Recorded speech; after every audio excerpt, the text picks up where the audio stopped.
भारत अपने दुश्मनों से दो फ्रंट पर यहां पर लगातार लड़ाई लड़ रहा है। एक सीमा पार, जैसे लगातार आप देख रहे हैं हिंदुस्तान के खिलाफ नापाक साजिश रच रहे हैं, और दूसरा आईएसआईएस का एजेंट जो कि भारत में रहकर गजवाए हिंद की स्क्रिप्ट लिख रहा है। लेकिन योगी फोर्स के सख्त सुरक्षा तंत्र ने एक बार फिर से आतंकवाद पर शिकंजा कस दिया है। 3 पाकिस्तानी जासूस जो कि यूपी के रास्ते पूरे देश में आतंक फैलाने की साजिश रच रहे थे, एटीएस की गिरफ्त में आते ही उन्होंने कई राज खोले हैं, कई खुलासे किए हैं, जिसमें 600 मोबाइल नंबर की मिस्ट्री भी शामिल है।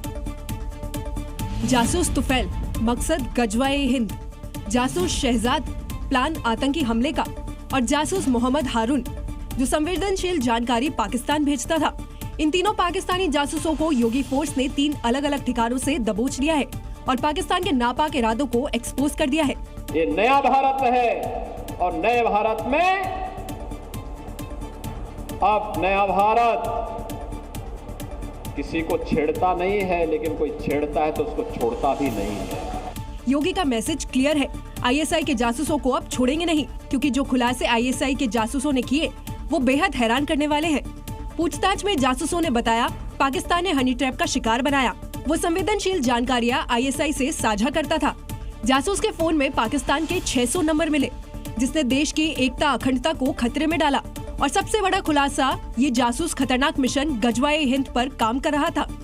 ये मामला केवल जासूसी का नहीं बल्कि देशद्रोह का है। गजवाए हिंद जैसी आतंकी योजनाएं भारत की अखंडता पर बड़ा खतरा है। योगी फोर्स ने एक बार फिर साबित कर दिया, देश के गद्दारों की कब्र यूपी में ही खुदेगी। सीमा पार से आतंक की फैक्ट्री चलाने वाला, जासूसों की पौध को सींचने वाला पाकिस्तान क्या इतिहास में दफन होने वाला है? क्या आतंकिस्तान का अंत करीब आ गया है? क्या पाकिस्तान को लेकर कोई बड़ी प्लानिंग चल रही है, या आतंकी मुल्क का दी एंड होने वाला है? क्योंकि उत्तर प्रदेश के मुख्यमंत्री योगी आदित्यनाथ ने पाकिस्तान के खात्मे की भविष्यवाणी की है। योगी आदित्यनाथ ने साफ साफ कह दिया, पाकिस्तान 75 साल बहुत जी लिया, अब उसका अंतिम समय आ चुका है। आतंकवाद को पनपा रहे हैं और ये आतंकवाद में विश्वास के साथ कहता हूं, ये पाकिस्तान को ही ले डूबेगा एक दिन। ज्यादा दिन नहीं रहे पाकिस्तान के पास। योगी ने डंके की चोट पर कहा, पाकिस्तान की सांसें ज्यादा दिन चलने वाली नहीं है और उसका अंत बहुत करीब है। ये भविष्यवाणी है, पाकिस्तान का आध्यात्मिक जगत में कोई अस्तित्व नहीं है। और याद रखना, जिसका अपना वास्तविक अस्तित्व न हो तो वह कृत्रिम होता है, और कृत्रिम कोई भी चीज होगी उसकी एक निश्चित लाइफ होगी, उससे ज्यादा नहीं। 75 वर्ष बहुत जी लिया पाकिस्तान, अब उसका समय आ गया है।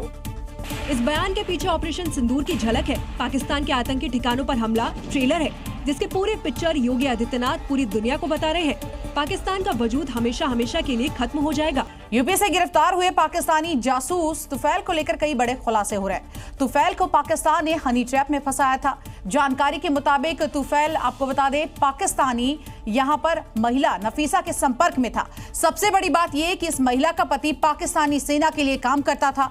तुफैल ने नफीसा के कहने पर कई जानकारियां और फोटो पाकिस्तान यहां पर भेजी, और आप देखिए किस तरह से अब शिकंजा कसा जा रहा है और तुफैल कई राज खोलते जा रहा है, जिसको लेकर हम जानकारी आपको दे रहे हैं कि कैसे देश से यहां गद्दारी की जा रही थी और लगातार यहां से तमाम जानकारी जो है वो भेजी जा रही थी। तो ऐसे में अब पुलिस की ओर से कार्रवाई हो रही है, और साथ ही साथ तुफैल के साथ और कौन कौन से ऐसे लोग थे जिनके तार जुड़े हुए हैं और जो लगातार भारत से यहां पर गद्दारी कर रहे थे। रिपोर्ट देखिए। तुफैल प्रतिबंधित आतंकी संगठन तहरीक-ए-लबैक से प्रेरित था। तुफैल को पाकिस्तान की खुफिया एजेंसियों ने अपने जाल में फंसाया और भारत के खिलाफ इस्तेमाल करना शुरू किया था। तुफैल के मोबाइल की जांच से अहम खुलासे सामने आए हैं। जांच में ये सामने आया है कि तुफैल सोशल मीडिया के माध्यम से पाकिस्तानी महिला नफीसा के संपर्क में आया था। जानकारी के मुताबिक नफीसा का पति पाकिस्तानी सेना में कार्यरत है। तुफैल नफीसा से व्हाट्सएप ग्रुप्स, फेसबुक से जुड़ा और तुफैल ने नफीसा को संवेदनशील जानकारी साझा की। इसको इंस्ट्रक्शंस दिए गए थे तुफैल को कि फैसलाबाद की नफीसा के संपर्क में रहे, जिसका पति पाकिस्तानी सेना के लिए कार्य करता है। जो भी सूचनाएं वो मांगती थी वो भेजा करता था। जानकारी के मुताबिक तुफैल ने नफीसा को राजघाट, नमो घाट, ज्ञानवापी, जामा मस्जिद, लाल किला, नई दिल्ली रेलवे स्टेशन, निजामुद्दीन औलिया की फोटो और जानकारी शेयर की थी। तुफैल ने पाकिस्तान की ओर से चलाए जा रहे ग्रुप का लिंक वाराणसी के अन्य कई लोगों को भी भेजा था। और यह लगभग 600 से अधिक पाकिस्तानी नंबरों के संपर्क में था। भारतीय सेना ने ऑपरेशन सिंदूर चलाकर पाकिस्तान को करारी शिकस्त दी। भारत के हाथों बुरी तरह पिटने के बाद पाकिस्तान झूठ पर झूठ बोल रहा था, लेकिन अब वहां के हुक्मरान भी मानने लगे हैं कि ऑपरेशन सिंदूर से पाकिस्तान को भारी नुकसान हुआ है। पाकिस्तान के हुक्मरानों ने ऑपरेशन सिंदूर के तहत भारत के हमलों से हुई तबाही को छिपाने की भरसक कोशिश की, लेकिन अब यह सच्चाई धीरे धीरे उनकी जुबान पर आने लगी है। पाकिस्तान की पीएम शहबाज शरीफ के बाद उनके भतीजे और पाकिस्तान के पंजाब प्रांत की सीएम मरियम नवाज ने कबूल किया कि भारतीय सेना के हमलों में पाकिस्तान को तगड़ा नुकसान हुआ है। ये वही मरियम नवाज है जो ऑपरेशन सिंदूर से पहले भारत को गीदड़ भभकी दे रही थी और परमाणु हमले का राग आलाप रही थी। लेकिन भारतीय सेना की कार्रवाई के बाद शायद इसकी आंखें खुल गई और भारत से मात खाने पर अपने ही हुक्मरानों को इसके लिए जिम्मेदार मानने लगी है। भारत से पूरी तरह से पिटने के बाद पाकिस्तान बौखलाया हुआ है। पाकिस्तानी सेना जंग के मैदान में तो कुछ भी नहीं कर पाई, लेकिन अब पाकिस्तानी सेना के अफसर लगातार मंचों से भारत को यहाँ पर माफ कीजिएगा गीदड़ भभकी दे रहे हैं और आतंकियों की भाषा बोलते हुए दिखाई दे रहे हैं। रस्सी जल गई पर बल नहीं गया। ऑपरेशन सिंदूर के बाद हर मोर्चे पर हारे पाकिस्तानी जंग के मैदान में तो भाग खड़े हो गए थे। पाकिस्तान जिसकी सांसें खुद अटकी हुई हैं, सिंधु जल समझौता रद्द होने के बाद बूंद बूंद के लिए तरस रहा है, लेकिन मंचों से गीदड़ भभकियां अभी भी जारी हैं। पाकिस्तान आर्मी के लेफ्टिनेंट जनरल अहमद शरीफ चौधरी आतंकी हाफिज सईद की जुबान बोल रहे हैं, जो भारत के सामने 4 दिन भी नहीं टिक पाया, जिसके हर हमले नाकाम साबित हुए, हर तरफ पिटा, लेकिन इनकी बातें सांसें रोक देने की। इस बार तो भारत ने सिर्फ आतंकी अड्डों को ठिकाना बनाया था, लेकिन अब युद्ध हुआ तो पाकिस्तान सोच भी नहीं सकता उसका क्या अंजाम होगा। भारत के ऑपरेशन सिंदूर में बुरी तरह से मुंह की खाने के बाद पाकिस्तानी सेना के जनरल आसिम मुनीर को इनाम मिला है। दुनिया भर में अपने देश की किरकिरी कराने वाले आसिम मुनीर को शहबाज सरकार ने फील्ड मार्शल बनाया है। और शहबाज सरकार ने ऑपरेशन सिंदूर में बुरी तरह पिटने के बाद आसिम मुनीर के झूठे प्रोपेगेंडा से खुश होकर उसे ये पद तोहफे में दिया है। इतना ही नहीं, फिसड्डी मुनीर के सम्मान के लिए पीएम शहबाज ने बाकायदा एक बड़ा इवेंट रखा और उसे पाकिस्तानी आर्मी चीफ से फील्ड मार्शल बना दिया। अब पाकिस्तान फौज के सरगना और नए नवेले फील्ड मार्शल के प्रमोशन की वजह भी जान लीजिए। मुनीर को प्रमोशन मिला क्योंकि ऑपरेशन सिंदूर में इसने अपने देश के 11 एयरबेस को तबाह करवाया। इसने भारतीय सेना के हाथों आतंकी ठिकानों को ध्वस्त करवाया और इसने भारतीय सेना के हाथों घर में घुसकर मार खाई। पाकिस्तान में फिजड्डी आसिम मुनीर के सम्मान की इस तस्वीरों को जरा गौर से देखिए। देश का राष्ट्रपति और पीएम डरे सहमे से उसे बैठन पकड़ा रहे हैं। बॉडी लैंग्वेज चीख चीख कर कह रही थी, पाकिस्तान की असली ताकत अब कहीं और है। ऑपरेशन सिंदूर के बाद भारत ने पाकिस्तान को करारा जवाब दिया। बुरी तरह से यहां पर पिटने के बाद पाकिस्तान अब भारत से लगातार रहम की भीख मांग रहा है और भारत से शांति वार्ता की अपील भी करता हुआ दिखाई दे रहा है, क्योंकि पाकिस्तान को पीओके खोने का डर है। यही वजह है कि शहबाज शरीफ बार बार भारत के साथ वार्ता की पेशकश कर रहे हैं। शहबाज शरीफ ने कहा कि भारत और पाकिस्तान के बीच तनाव धीरे धीरे कम हो रहे हैं। दोनों पक्षों के डीजीएमओ एक दूसरे से बातचीत करने लगे हैं और दोनों अगर देश वार्ता करते हैं तो ये वार्ता सऊदी अरब में हो सकती है। शहबाज की बातों में डर झलक रहा है। शहबाज शरीफ कह रहे हैं कि बातचीत का एजेंडा कश्मीर, पानी, आतंकवाद और व्यापार पर केंद्रित होगा, लेकिन भारत ने साफ कर दिया है कि पाकिस्तान से अगर बात होगी तो कश्मीर नहीं, सिर्फ पीओके पर होगी, जिस पर पाकिस्तान का अवैध कब्जा है। विदेश मंत्री एस जयशंकर ने साफ कह दिया है कि पीओके जम्मू कश्मीर का अभिन्न हिस्सा है। पाकिस्तान बताए आखिर वो पीओके को कब खाली करेगा। पाकिस्तान भले ही कितना ही गिड़गिड़ा ले, भारत ने ये साफ कर दिया है कि अब पाकिस्तान के साथ सिर्फ पीओके पर ही बात होगी। पाकिस्तान में अब हिंदू ही नहीं बल्कि मंदिर भी यहां पर सुरक्षित नहीं है। सनातनी विरासत पर कट्टरपंथी नापाक अटैक कर रहे हैं। मामला सिंध प्रांत का बताया जा रहा है, जहां करीब 100 साल पुराने शिव मंदिर पर अवैध कब्जा करके हिंदुओं की आस्था पर सीधे तौर पर चोट की गई।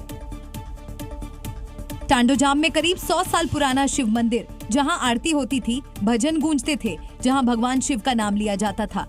ईंट, पत्थर, सीमेंट और उस पर लिपटा हुआ कट्टरपंथ, ये नया पाकिस्तान है, जहां हिंदू सुरक्षित नहीं, मंदिर तोड़े जाते हैं। जब नापाक मंसूबों में कट्टरपंथी कामयाब नहीं होते हों, तो वो मंदिर की ऐसी हालत कर देते हैं। एक सदी से भी ज्यादा पुराना मंदिर, आस्था का केंद्र, संस्कृति का प्रतीक, लेकिन पाकिस्तान में ये सिर्फ एक खाली जमीन बनकर रह गया है। न कोई नोटिस, न कोई कानूनी दस्तावेज, सीधे मंदिर की जमीन पर कब्जा, जिसे लेकर पाकिस्तान में रह रहे हिंदू समुदाय में काफी गुस्सा है। ऑपरेशन सिंदूर का सबसे घातक हथियार जिसने पाकिस्तानी ड्रोन के परखच्चे उड़ा दिए, उसकी एक और खेप भारत आने वाली है। एनएसए अजीत डोभाल रूस के दौरे पर जाने वाले हैं, जहां पर आपको बता दें बात hi tech air defence system S-400 पर होगी। पाकिस्तान परस्त आतंकवाद पर यहां पर आप देखिए किस तरह से घातक पूरी की पूरी ये चर्चा होगी और आतंकियों से निपटने के लिए मिसाइल प्रणाली पर होगी। क्योंकि अजीत डोभाल का ये सिर्फ रूस दौरा नहीं बल्कि आतंकियों की कब्र खोदने वाला मिशन है, जिसमें और भी अत्याधुनिक हथियारों की डील हो सकती है और इसमें सबसे ऊपर भारत का सुरक्षा कवच S-400 है। एनएसए अजीत डोभाल का रूस दौरा अगले हफ्ते होने वाला है। इस दौरान वो मॉस्को जाएंगे। इस मीटिंग में S-400 की आपूर्ति पर चर्चा होगी। साथ ही रूस और भारत में रक्षा संबंधों पर मंथन होगा और आतंक विरोधी सहयोग पर दोनों देश का फोकस रहने वाला है। रूस ही वो देश है जो भारत के साथ आतंकवाद के खिलाफ सबसे तटस्थ है।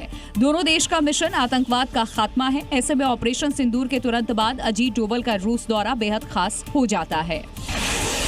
S-400 सिर्फ एक डिफेंस सिस्टम नहीं है, ये भारत की रणनीतिक कवच का प्रतीक बन चुका है और डोभाल की ये यात्रा भारत रूस संबंधों को एक नई दिशा दे सकती है, क्योंकि S-400 की नई तैनाती और डोभाल की कूटनीतिक यात्रा भारत की सुरक्षा नीति के दो अहम पड़ाव हैं और दोनों फ्रंट पर पाकिस्तान की नजर टिकी है। ऑपरेशन सिंदूर के बाद देश में राष्ट्रवाद और देशद्रोह पर सियासी जंग छिड़ गई है। बीजेपी के सांसद निशिकांत दुबे ने कांग्रेस को घेरने की कोशिश की और साल 1991 में भारत पाकिस्तान के बीच हुए समझौते को लेकर देशद्रोह की श्रेणी में डाल दिया।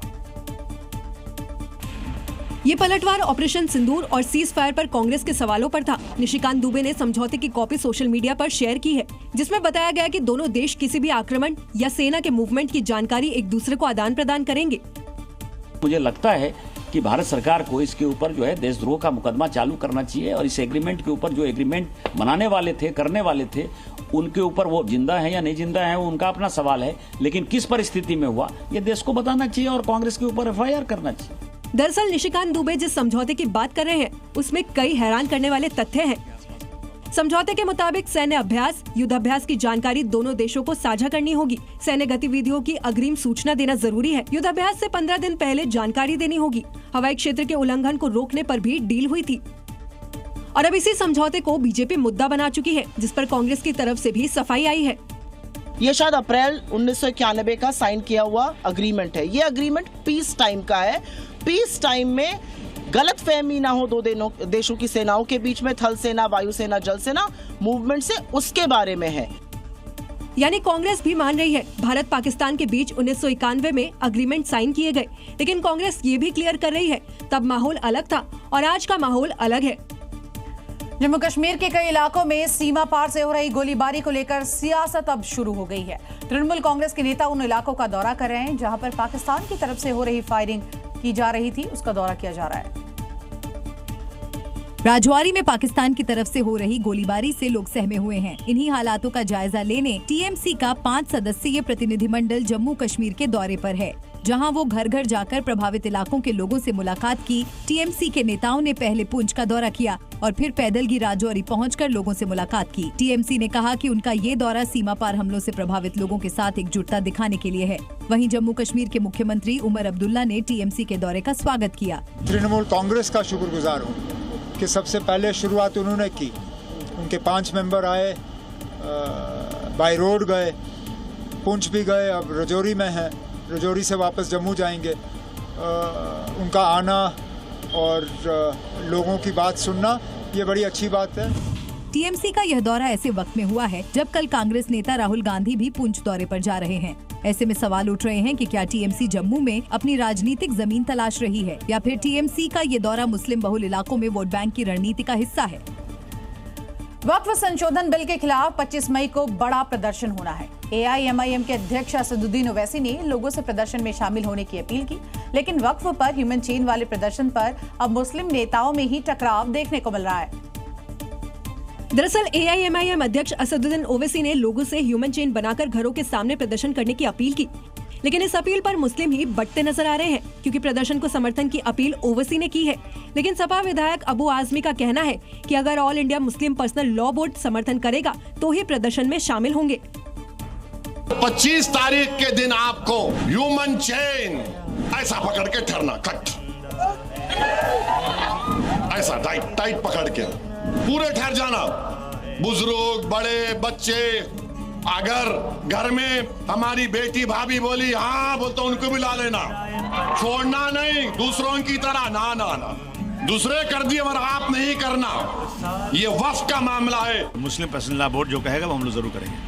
अगर ये कॉल मुस्लिम पर्सनल लॉ बोर्ड ने नहीं बुलाया, अगर ओबीसी ने बुलाया है लेकिन वक्फ बोर्ड के सपोर्ट में बुलाया है, तब नहीं, वक्फ बोर्ड के लोग इसमें सपोर्ट करेंगे तो हम भी सपोर्ट करेंगे। यानी अबू आजमी ओवैसी के बुलावे पर नहीं जाएंगे, यानी वक्फ पर मुस्लिम नेताओं में इतना टकराव और बिखराव है।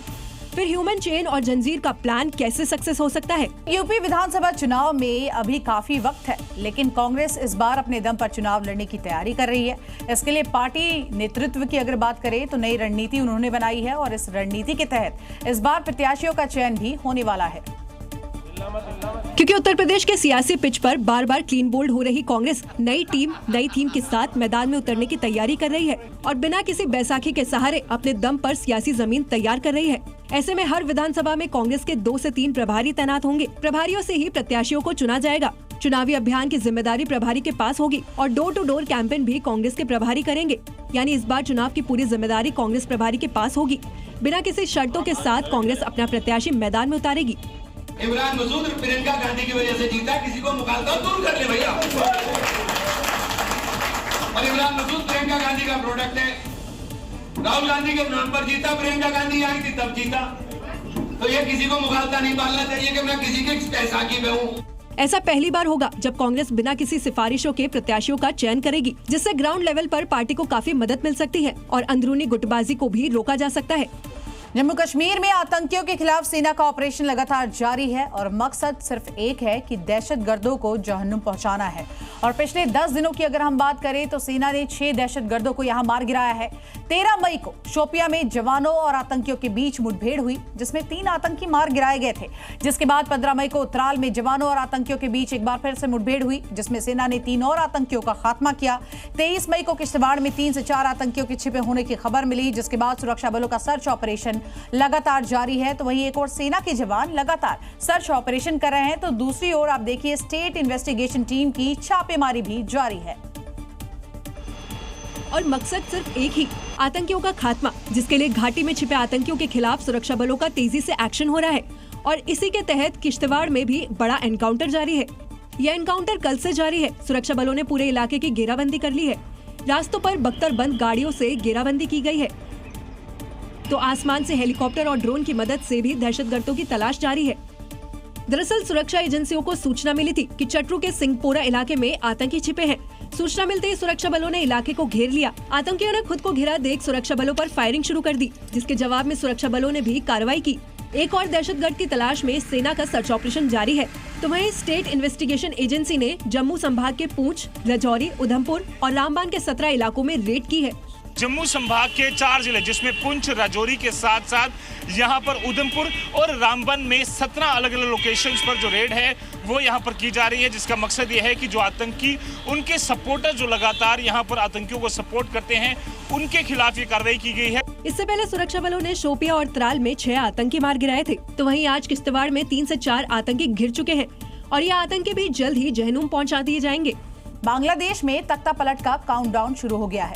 9 महीने पहले जैसे शेख हसीना को जान बचाकर बांग्लादेश से भागना पड़ा था, कुछ वैसा ही अब बांग्लादेश में जो अंतरिम सरकार के प्रमुख मोहम्मद यूनुस है उनके साथ हो सकता है, क्योंकि मोहम्मद यूनुस पर सेना का दबाव लगातार बढ़ते जा रहा है। पिछले काफी दिनों से सेना और सरकार के बीच यहां पर तनातनी खोलकर सामने आ गई है, और जिसके बाद मोहम्मद यूनुस के इस्तीफे की धमकी दे दी। और ये इस्तीफे की धमकी बांग्लादेश आर्मी चीफ जनरल वकार उज जमान की चेतावनी के बाद आई है। दरअसल आर्मी चीफ जनरल वकार उज जमान ने सैन्य अधिकारियों को संबोधित करते हुए दिसंबर 2025 तक चुनाव कराए जाने की बात कही थी।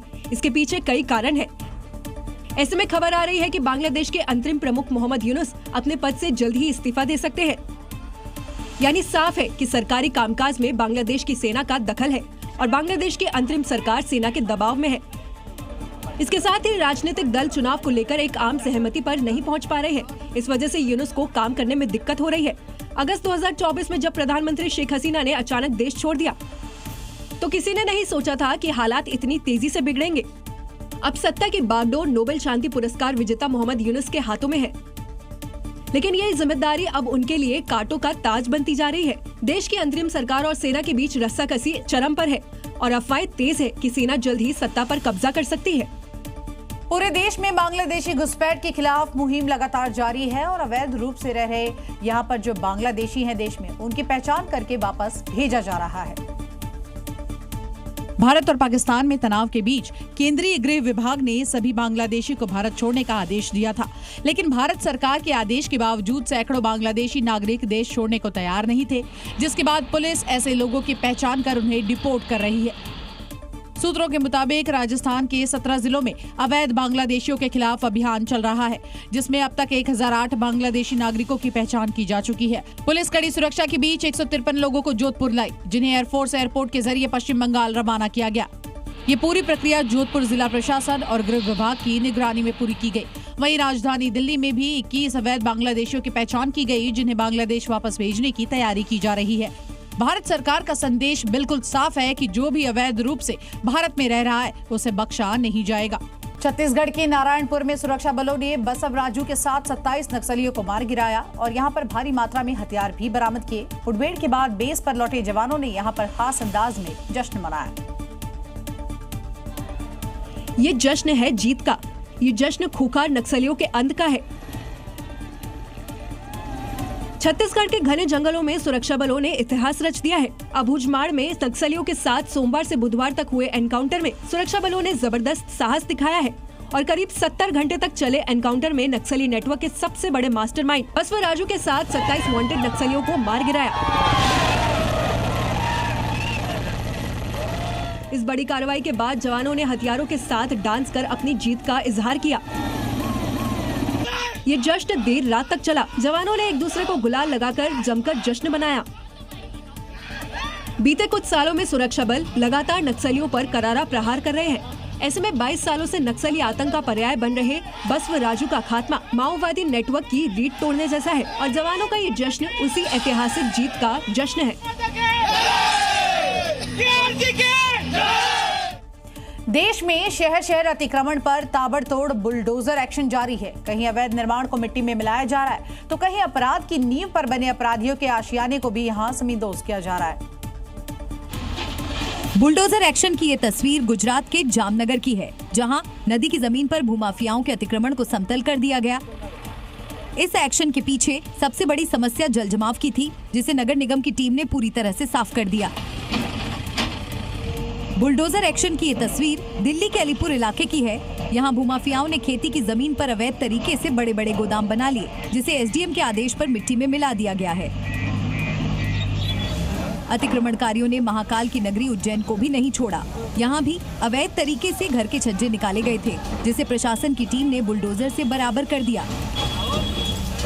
यूपी में नेपाल बॉर्डर से सटे इलाके में धर्मांतरण का धंधा जो है वो जोरों पर है। पीलीभीत जिले के कई सिख बाहुल गांव में पिछले कुछ सालों में हजारों सिखों के धर्म परिवर्तन का बड़ा दावा किया जा रहा है। आरोप ये भी है कि पीलीभीत में आपको बता दें 3000 सिखों का धर्मांतरण करके उन्हें ईसाई बना दिया गया।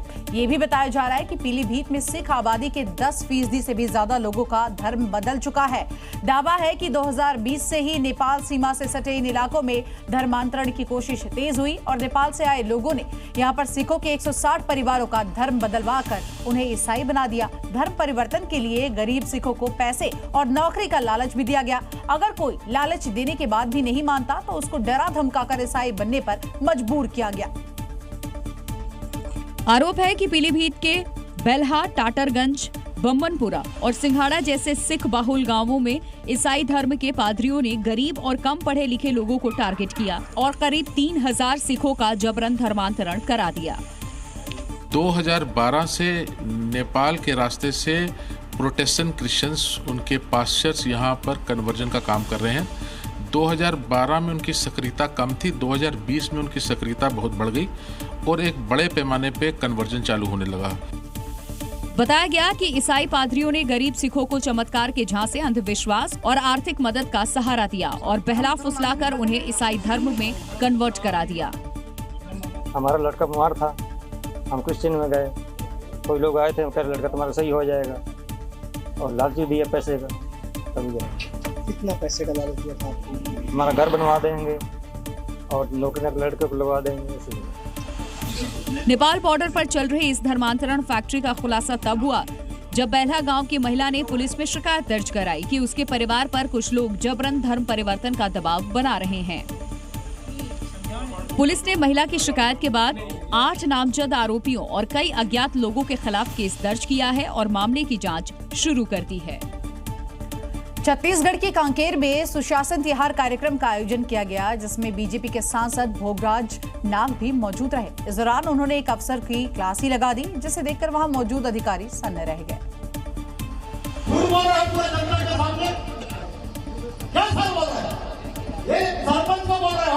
सांसद भोजराज नाग को जैसे ही अफसर की अनदेखी और लापरवाही की भनक लगी तो मंच पर ही उनका पारा चढ़ गया।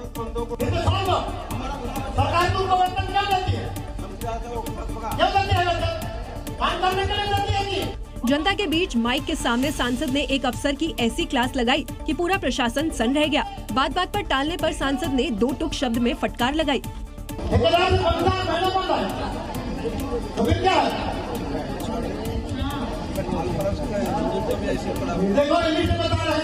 अब आप सोच रहे होंगे आखिर भोजराज नाग ने अफसर को फटकार क्यों लगाई, तो वो भी जान लीजिए।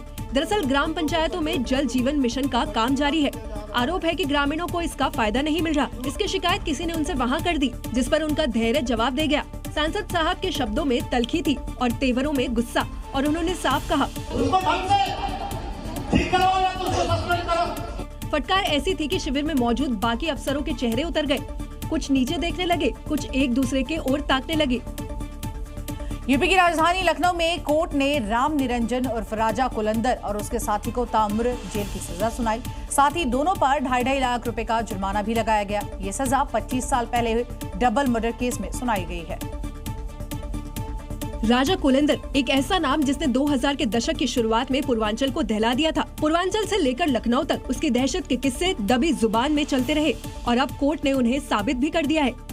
ये तस्वीर उस हैवान राजा कुलंदर उर्फ राम निरंजन की है, जिसे लखनऊ की कोर्ट ने उसके साले बचराज कोल के साथ मनोज कुमार सिंह और उनके ड्राइवर की किडनैपिंग और हत्या के आरोप में दोषी ठहराया गया और कातिल की किस्मत में काल कोठरी लिख दी। दरअसल राजा कुलंदर और उसके साले बचराज को इससे पहले पत्रकार धीरेन्द्र सिंह की हत्या का दोषी पाया गया था। इस मामले में राजा के फार्म हाउस से 14 इंसानों की खोपड़ियां बरामद की गई थी। तब साल 2012 में इलाहाबाद कोर्ट ने दोनों को उम्र कैद की सजा सुनाई थी। इसके बाद राजा कुलंदर के नरभक्षी होने की बात पता चली। जांच में सामने आया कि वो हत्या के बाद इंसान की खोपड़ी कलेक्ट करता था। राजा कुलंदर पर आरोप लगा है कि वो इंसान का सर काटकर फिर उसके दिमाग का सूप बनाता था और पीता था। मनोज कुमार सिंह और उनके ड्राइवर की हत्या का मामला साल 2000 में सामने आया था। जब जांच आगे बढ़ी तो शक की सुई राजा कुलंदर पर गई। पुलिस ने घर की तलाशी ली, जहां से इंसानी हड्डियां, खोपड़ियां और कई और सबूत बरामद हुए। कुलंदर को गिरफ्तार किया गया और करीब 25 साल बाद अब कोर्ट ने उसे और बचराज को कोल्ड डबल मर्डर का कसूरवार ठहराया है। अभिषेक बच्चन और रानी मुखर्जी की फिल्म बंटी और बबली आपने देखी जरूर होगी, जिसमें एक जोड़ा चोरी और ठगी करता है। खैर वो एक फिल्म थी, लेकिन एमपी के सागर में शातिर बंटी और बबली ने किस तरह से खलबली मचाई है, देखिए। और शातिर बंटी बबली को आप सीसीटीवी में देख सकते हैं, जो रात के अंधेर में घरों की रेकी करते हैं और फिर चोरी की वारदात को अंजाम देते हैं। मामला सागर के मकरोनिया इलाके का है। इस इलाके में ये शातिर चोर सूने घरों को निशाना बनाते हैं। लगातार हो रही चोरियां पुलिस के लिए परेशानी का सबब बनी थी। जब पुलिस ने कुछ और सीसीटीवी खंगाले तो इन बंटी बबली की करतूत उजागर हुई। इस फुटेज में साफ दिखाई दे रहा है, लड़की मकान के बाहर खड़ी है, जबकि लड़का घर का ताला तोड़ने की कोशिश कर रहा है। और ये वही घर था जिसमें कुछ दिन पहले लाखों की चोरी हुई थी। सीसीटीवी फुटेज सामने आया तो साफ हो गया कि चोर और कोई नहीं बल्कि यही दोनों थे। पुलिस ने आरोपियों की तलाश शुरू की। पता चला कि दोनों शातिर भाई बहन हैं, जिनका नाम पंकज भार्गव और उसकी बहन ऋतिका उर्फ मोनिका भार्गव है। मामले में पुलिस ने आरोपी पंकज भार्गव को गिरफ्तार कर लिया है, जबकि उसकी बहन ऋतिका फरार हो गई। फिलहाल पुलिस ये भी पता लगा रही है कि ये सिर्फ बंटी बबली भर हैं या इनकी कोई और भी बड़ा गैंग है। यूपी के अलीगढ़ से बंधक बनाकर डकैती की हैरान करने वाली घटना सामने आई है, जहां पर नकाबपोश बदमाशों ने घर में घुसकर पहले तो मारपीट की और उसके बाद यहां से कीमती सामान लेकर फरार हो गए। बंदूक और हथियारों के बल पर डकैती की तस्वीर बेहद खौफनाक है। बारी बारी से बदमाश घर में एंटर होते हैं और कारोबारी की पत्नी को बंधक बना लेते हैं।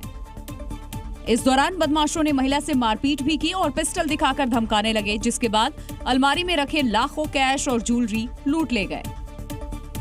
इस घटना को पूरी प्लानिंग के साथ अंजाम दिया गया, लेकिन भागने के दौरान पुलिस ने बदमाशों को दबोच लिया और जवाबी कार्रवाई में हाफ एनकाउंटर कर दिया।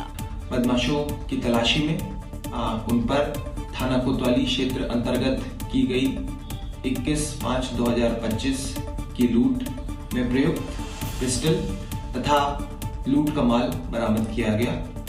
इस वारदात में शामिल बदमाश पुलिस के हत्थे चढ़ गए, जिसमें कुछ मुठभेड़ में घायल हो गए।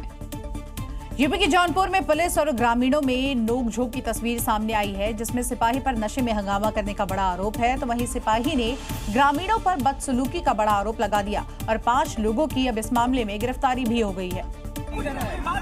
लेकिन जो तस्वीर आई है वो बेहद हैरान करने वाली है। एक पुलिसकर्मी को गांव वाले चारों तरफ से घेर चुके हैं। सिपाही अपने बचाव में पिस्टल लहराने लगता है, तभी एक शख्स उसे पकड़कर पिटाई करने की धमकी देने लगता है। हंगामा काफी देर तक चलता रहा, जिसे वहां मौजूद लोग अपने मोबाइल में भी कैद कर लेते हैं और पुलिसकर्मी पर शराब के नशे में हंगामा करने का आरोप लगा दिया।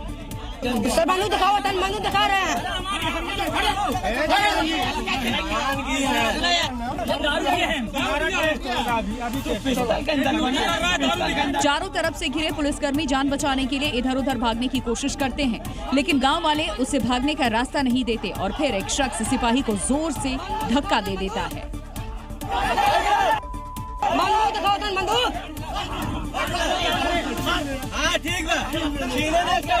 हालांकि बाद में किसी तरह सिपाही अपनी जान बचाकर वहां से निकल पाया। बाद में सरपताहा थाना में सिपाही से बदसलूकी करने वाले आरोपियों के खिलाफ मुकदमा दर्ज करवाया गया और 5 लोगों को गिरफ्तार भी कर लिया गया। सफलता के लिए उम्र कोई बाधा नहीं है। कई लोगों ने अपनी उम्र के बावजूद अद्भुत काम किए हैं और ऐसा ही कुछ कर दिखाया उत्तरकाशी के सचिन कुमार ने, जिन्होंने महज 16 साल की उम्र में माउंट एवरेस्ट फतह किया है।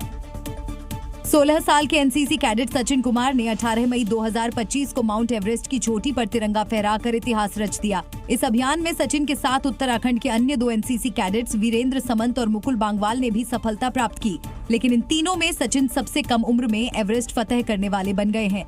सचिन ने ये उपलब्धि हासिल कर उत्तरकाशी के साथ साथ पूरे उत्तराखंड का नाम रोशन किया है।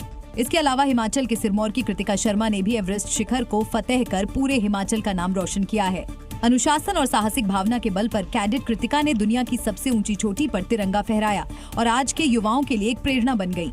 युवाओं की इस उपलब्धि से सिद्ध होता है कि युवा अपनी मेहनत, समर्पण और साहस से किसी भी चुनौती को पार कर सकते हैं और जहां हौसले बुलंद हो वहां एवरेस्ट भी झुक जाता है। इन युवाओं की उपलब्धि सफलता आने वाली पीढ़ियों के लिए प्रेरणा का स्रोत है।